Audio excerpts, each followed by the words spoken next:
ബി.ജെ.പിയുടെ സ്ഥാനാർത്ഥി സാധ്യത പട്ടിക പുറത്തു വരുമ്പോൾ എൽ.ഡി.എഫിനും യു.ഡി.എഫിനും പേടിക്കാൻ മാത്രമുള്ള ഒന്നും അതിൽ ഇല്ല എന്നാണ് ആക്ഷേപം. തെരഞ്ഞെടുപ്പിൽ എന്നും ബി.ജെ.പി പോസ്റ്റിൽ ഇടം പിടിക്കാറുള്ള നേതാക്കന്മാർ തന്നെ ഇക്കുറിയും രംഗത്തുണ്ട്. നിയമസഭാ തെരഞ്ഞെടുപ്പിൽ മത്സരിച്ച് പരിചയമില്ലാത്ത പുതിയ സംസ്ഥാന അധ്യക്ഷൻ രാജീവ് ചന്ദ്രശേഖർ അടക്കമുള്ള നേതാക്കന്മാർ പട്ടികയിൽ ഇടം പിടിച്ചിട്ടുണ്ട്. കേരള നിയമസഭയിലേക്ക് കന്നി പോരാട്ടമാണ് രാജീവ് ചന്ദ്രശേഖറിന്റേത്. ഇതിനു പുറമെ മറ്റ് ചില പുതുമുഖങ്ങളും പട്ടികയിൽ ഇടം പിടിക്കുമ്പോൾ വലിയ അട്ടിമറികൾക്കുള്ള കെൽപ്പൊന്നും ബി.ജെ.പിക്ക് ഇക്കുറി നിയമസഭാ തെരഞ്ഞെടുപ്പിൽ ഉണ്ടാകില്ലെന്ന് പട്ടികയിലൂടെ കണ്ണോടിക്കുമ്പോൾ മനസ്സിലാക്കാം. വോട്ടർ പട്ടിക ക്രമക്കേടിൽ നിലവിൽ സംസ്ഥാനത്ത് ആകെ നാണംകെട്ട അവസ്ഥയിലാണ് ബി.ജെ.പി നിൽക്കുന്നത്. പ്രത്യേകിച്ച് തൃശൂരിൽ ഇക്കുറി നിയമസഭാ തെരഞ്ഞെടുപ്പിൽ ബി.ജെ.പി വലിയ പ്രതീക്ഷകൾ വെച്ച് പുലർത്തിയ മണ്ഡലമാണ് തൃശൂർ. ലോക്സഭാ തെരഞ്ഞെടുപ്പിൽ സുരേഷ് ഗോപി വിജയിച്ചതോടെ ബി.ജെ.പിയുടെ എ ക്ലാസ് മണ്ഡലമായി തൃശൂർ മാറിക്കഴിഞ്ഞു.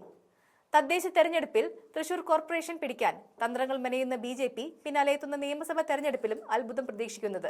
എന്തായാലും വോട്ടർ പട്ടിക ക്രമക്കേടിൽ നാണക്കേടിലായ തൃശൂരിൽ കെ സുരേന്ദ്രനെ ഇറക്കി പ്രവർത്തനം ശക്തമാക്കാനാണ് ബി.ജെ.പി ലക്ഷ്യം വെക്കുന്നത്. വരുന്ന നിയമസഭാ തെരഞ്ഞെടുപ്പിൽ സുരേന്ദ്രൻ തൃശൂരിലെ സ്ഥാനാർത്ഥിയാകും എന്ന് ഏറെക്കുറെ ഉറപ്പായി കഴിഞ്ഞിരിക്കുകയാണ്. നേമത്ത് രാജീവ് ചന്ദ്രശേഖർ ജനവിധി തേടുമ്പോൾ പുതുക്കാട് ശോഭ സുരേന്ദ്രനാണ് സാധ്യത പട്ടികയിൽ ഉള്ളത്. പുനഃസംഘടനയുമായി ബന്ധപ്പെട്ട് അതൃപ്തി ബി.ജെ.പിയിൽ പുകയുന്നതിനിടെയാണ് ഇടുത്തി പോലെ തൃശൂരിലെ വോട്ട് ക്രമക്കേട് പുറത്തുവന്നത്. പ്രതിരോധമെന്ന നിലയിൽ നിയമസഭാ തെരഞ്ഞെടുപ്പിലേക്കുള്ള സ്ഥാനാർത്ഥിയെ വളരെ മുമ്പ് തീരുമാനിച്ച് പ്രവർത്തനം കാര്യക്ഷമമാക്കാനാണ് ബി.ജെ.പി തീരുമാനിച്ചിരിക്കുന്നത്. ഈ ചർച്ചയാണ് കെ സുരേന്ദ്രൻ എന്ന പേരിലേക്ക് എത്തിയത്. തൃശൂർ കേന്ദ്രീകരിച്ച് പ്രവർത്തിക്കാനുള്ള സന്നദ്ധത സുരേന്ദ്രൻ കേന്ദ്ര നേതൃത്വത്തെ അറിയിക്കുകയും ചെയ്തിട്ടുണ്ട്. കേരളത്തിൽ ആദ്യമായി അക്കൗണ്ട് തുറന്ന് നേമം മണ്ഡലം തിരിച്ചുപിടിക്കാൻ സംസ്ഥാന അധ്യക്ഷൻ രാജീവ് ചന്ദ്രശേഖർ തന്നെ ഇറങ്ങും. കഴക്കൂട്ടത്ത് വി മുരളീധരനും കാട്ടാക്കടയിൽ പി കൃഷ്ണദാസും തിരുവനന്തപുരം മണ്ഡലത്തിൽ വി രാജേഷും സ്ഥാനാർത്ഥി ആയേക്കും. പുതുക്കാടിന് പുറമെ ശോഭ സുരേന്ദ്രനെ ആലപ്പുഴയിൽ വീണ്ടും മത്സരിപ്പിക്കണമെന്ന ആവശ്യം ഉയരുന്നുണ്ട്. തിരുവനന്തപുരത്ത് ശക്തമായ ത്രികോണ മത്സരം നടക്കുന്ന വട്ടിയൂർക്കാവിൽ പത്മജ വേണുഗോപാലിനെ മത്സരിപ്പിക്കാനാണ് ആലോചന.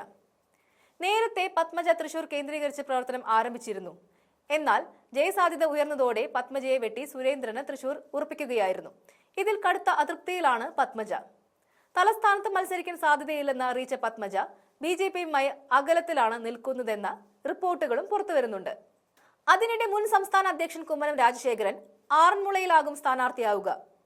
മണരൂരിൽ കെ അനീഷ് കുമാറും ഒല്ലൂരിൽ ജസ്റ്റിൻ ജേക്കബും ഇരിഞ്ഞാലക്കുടയിൽ ജേക്കബ് തോമസും ഗുരുവായൂരിൽ ശങ്കുട്ടി ദാസും മത്സരിച്ചേക്കും.